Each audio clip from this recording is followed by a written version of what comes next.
Selon la déclaration commune des trois pays, il prévoit que toute attaque armée contre l'un d'eux sera considérée comme une attaque contre les trois.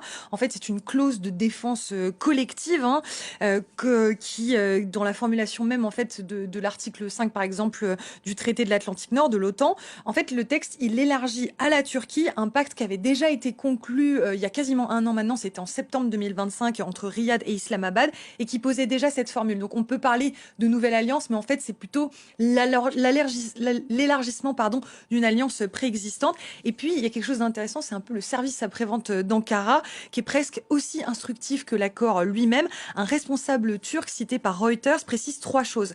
Le pacte est purement défensif, donc il ne vise aucun acteur en particulier, et il reste ouvert à d'autres pays de la région. Et surtout, ce que ce responsable ajoute, c'est que l'accord n'abroge ni ne remplace aucun engagement existant, qui soit bilatéral ou multilatéral. En fait, à qui s'adresse cette précision? À Bruxelles et à Washington. Pourquoi? Parce que la Turquie, il faut le rappeler, elle est membre de l'OTAN, et donc on pouvait s'interroger sur la compatibilité des deux engagements. Imaginez que demain, l'OTAN est en guerre contre le Pakistan. Que fait la Turquie dans ce cas-là?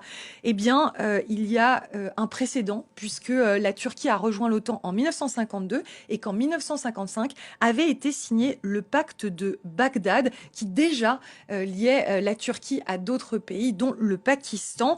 Une chose pour finir à retenir, le Pakistan, c'est le seul pays musulman à disposer de l'arme nucléaire. Alors, Mélina, est-ce qu'on peut vraiment parler de la création d'un bloc sunnite qui constituerait donc un axe de défense contre l'Iran chiite? C'est vrai que présenté comme ça et avec les forces en présence, on serait tenté de le dire, mais la carte que vous allez voir à l'écran, elle montre justement pourquoi cette lecture résiste mal à l'épreuve des faits. En fait, ce que vous voyez ici, ce sont deux informations superposées. La couleur de fond, elle donne la confession majoritaire de la population. Attention, la bordure donne l'alignement du pouvoir en place. En fait, quand vous regardez la Syrie, par exemple, elle est majoritairement sunnite avec une bordure côté Riyad, sauf que jusqu'en décembre 2024, vous le savez, la même carte, elle l'aurait montré avec cette bordure côté Téhéran, puisque le pays était gouverné par une minorité alaouite, donc chiite.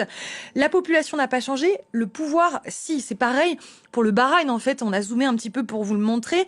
Il présente la configuration inverse, avec une population qui est majoritairement chiite, mais une monarchie qui est alignée sur Riyad. En fait, ce qui réunit les trois pays qui ont signé cet accord à la Mecque aujourd'hui, ça se lit ailleurs sur cette carte, c'est sur les points rouges que vous voyez un petit peu disséminés partout. Par exemple, l'Arabie Saoudite, elle se retrouve prise en tenaille sur ces deux façades maritimes. D'un côté, à l'est, le détroit d'Ormuz, vous le savez, verrouillé